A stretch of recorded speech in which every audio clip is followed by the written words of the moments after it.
Welcome to Earrings Off. I'm Lou. And I'm Teresa. Let's get started.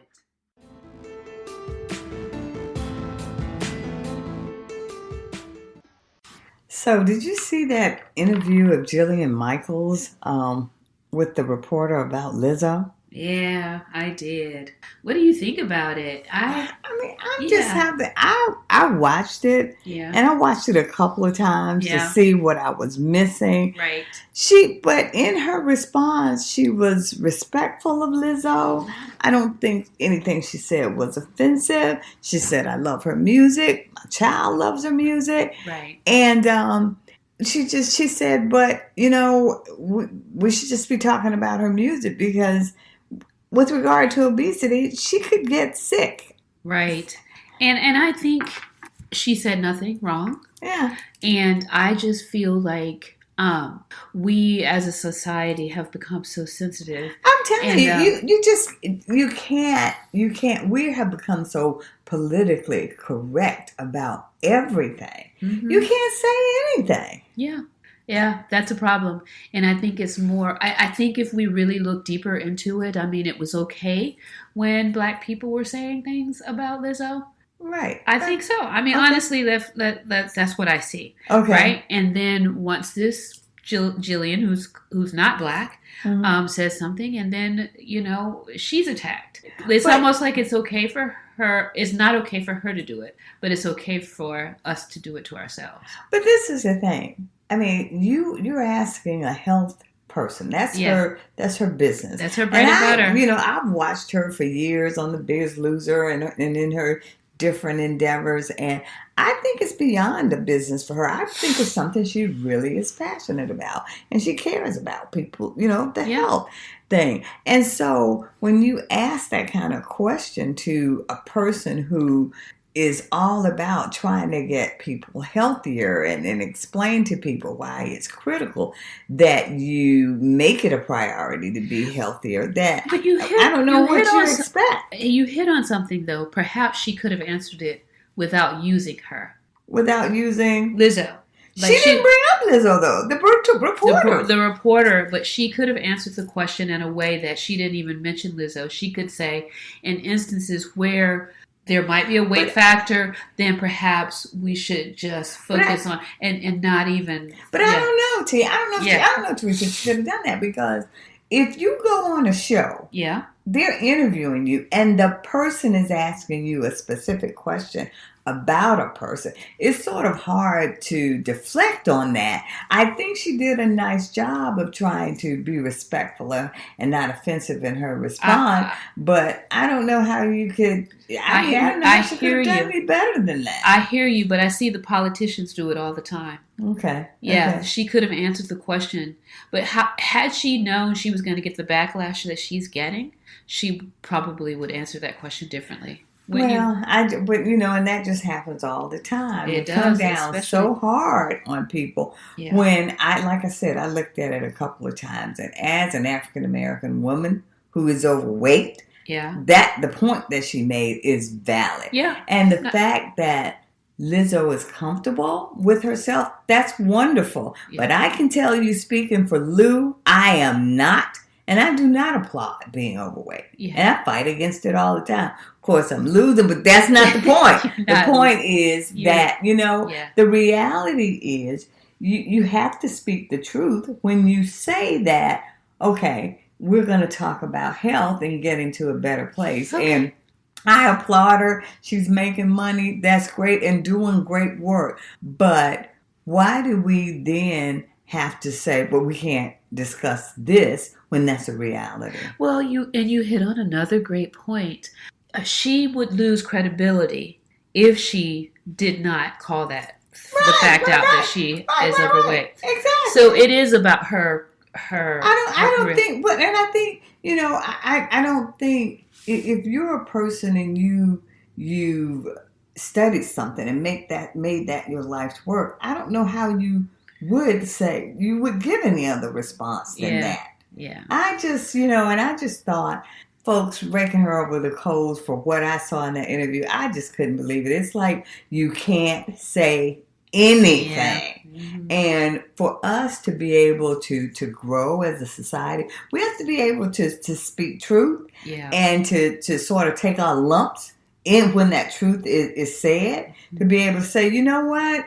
Maybe there's a merit of truth. I get what you're saying about Right. that. But had she come out and been disrespectful to her, said that's not what I heard. And Yeah. I really don't think, and I'm someone that has done quite a bit of public speaking. Yeah. I don't think she could have maneuvered that any better. And I just don't get it. Right. So yeah. Yeah. So why don't we take this opportunity then to share some basic steps for health with our listening audience. Just some basic, not getting really deep and not going, just basic things. If you do, then you'll be healthy. Like for me, the first thing that comes to my mind when I think of that is eating right.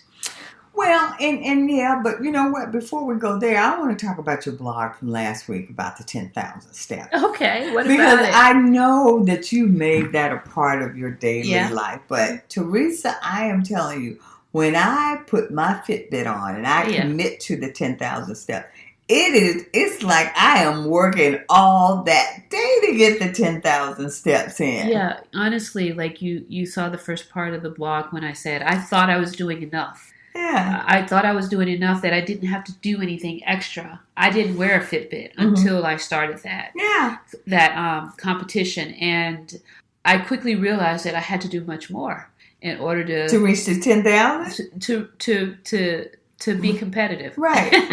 So but you're talking about being competitive, but you were reaching your 10,000. I was reaching my 10,000 with the exercise.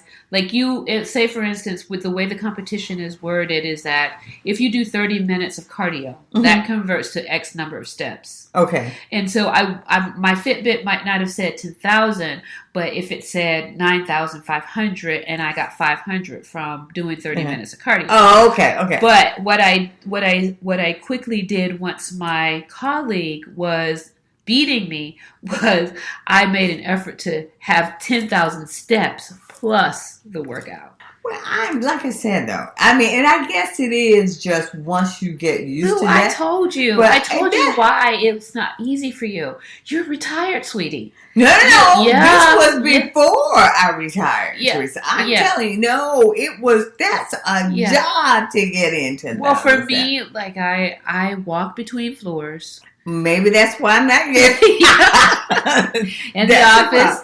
I walk between. I don't take the elevator. Yeah. I take the elevator up in the mornings, and then during the day when I have to go between floors, I walk. And the Fitbit, I have a alert on my Fitbit for me to move every hour. Yeah. So I get up and I move every hour. But I'm telling you, I have done it many times. I've reached that 10,000, and I've actually exceeded it a few days. Yeah. But it's with me actively thinking, okay, I'm gonna hit that. You can't do it otherwise, though. Oh you have a problem with that? Yeah, well, it just takes a lot. It takes a lot of planning for me to figure out how I'm going to work this in.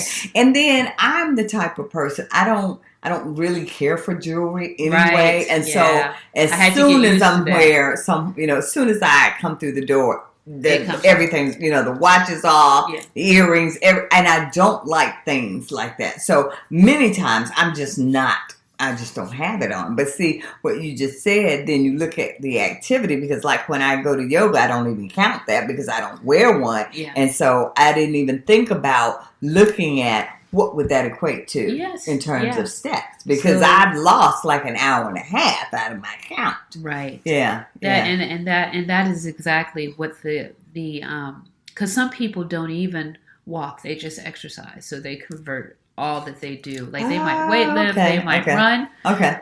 Well, running, of course, you get your steps. But let me tell you, the people who were runners, they got that million steps in like a month and a half. I bet. Yeah. I'm like, that's not even fair. Yeah. But what were you saying about the food? So basic steps for good health is, the first thing that comes to my mind, of course, is nutrition. Yeah. Just making sure to not have processed foods in your diet on a daily basis. So cutting back. If you're doing it daily now, cut back and maybe only do it once a week, right? and cook the rest of the week. Or if you're doing it 7 days a week, then maybe cut out one day and work yourself down to when you're actually cooking every day. So I think for general basic health, eating right, trying to eat a good balanced diet, which includes vegetables and fruits, no added sugar. And like I said, no processed foods, right? Well, right. What do you think of for basic general health? Well, of course, like you said, just for me, it's always going to be making sure I limit that sugar. Right. That's big for me. And well, the processed foods, that's not really a big issue so much because I pretty much eat whole foods. Yeah. So I, of course, watching the carbs. That's something. I love pasta. So watching that.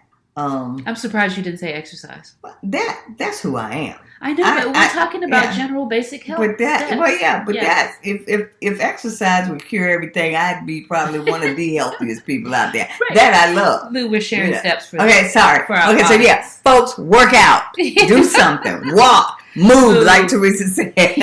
You gotta move. Yeah, you do. So get moving. And the other thing that comes to my mind is just your basic general health checkup annually. Yeah. So that you know your numbers. Right. So you know what you're dealing with. Right. So if you know what your cholesterol numbers are, what your blood pressure is, what your fasting blood sugar is, then you know how to eat and exercise based on that. Right. So I think that's another very basic thing that we must do annually. Yeah. Know your numbers. Yeah. I agree. And it's always a good reminder at the beginning of the year, and also because we just finished talking about the conversation, the interview about Lizzo. But I guess in closing, what I would add is that it's one thing if somebody else says something about you, about your health or whatever, but you need to be honest with yourself.